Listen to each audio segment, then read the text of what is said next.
ഒരു കാലത്ത് പ്രേക്ഷക ഹൃദയങ്ങൾ കീഴടക്കിയ ഹിറ്റ് ചിത്രമായിരുന്നു M Kumaran son of Mahalakshmi. ജയം രവിയും അസിനും നാദിയ മൊയ്തുവും തകർത്തഭിനയിച്ച ചിത്രം വീണ്ടും തിയേറ്ററുകളിലെത്തുന്നുവെന്ന വാർത്തയാണ് ഇപ്പോൾ ടോളിവുഡിൽ നിന്നും പുറത്തുവരുന്നത്. 2 പതിറ്റാണ്ടുകൾക്ക് മുൻപ് ട്രെൻഡ് സെറ്ററായി പ്രേക്ഷകരെ ഒന്നടങ്കം പിടിച്ചിരുത്തിയ ചിത്രത്തിൽ ജയം രവിയും അസിനുമാണ് നായികാനായകന്മാരായി എത്തിയത്. മോഹൻരാജയായിരുന്നു ചിത്രത്തിന്റെ സംവിധായകൻ. പല അഭിനേതാക്കൾക്കും ഒരു വഴിത്തിരിവായ ഒരു സിനിമ കൂടിയായിരുന്നു ഇത്. അസിൻ തമിഴിൽ നായികയായി അരങ്ങേറ്റം കുറിച്ച ചിത്രത്തിൽ നദിയ മൊയ്തു ശക്തിയായ മഹാലക്ഷ്മി എന്ന അമ്മ വേഷത്തിൽ ഒരിടവേളയ്ക്ക് ശേഷം തിരിച്ചുവരവ് നടത്തുകയും ചെയ്തിരുന്നു.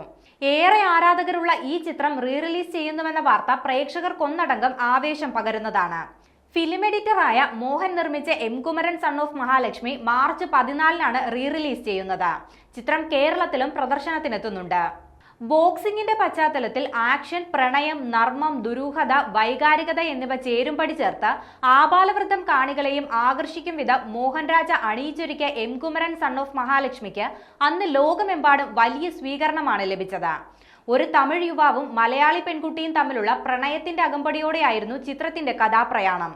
പ്രകാശ് രാജ്, ഐശ്വര്യ, വിവേക്, വെണ്ണിറ അടൈമൂർത്തി, ടി.പി. മാധവൻ, ജ്യോതിലക്ഷ്മി എന്നിവരാണ് ചിത്രത്തിൽ മറ്റ് പ്രധാന കഥാപാത്രങ്ങളെ അവതരിപ്പിച്ചത്.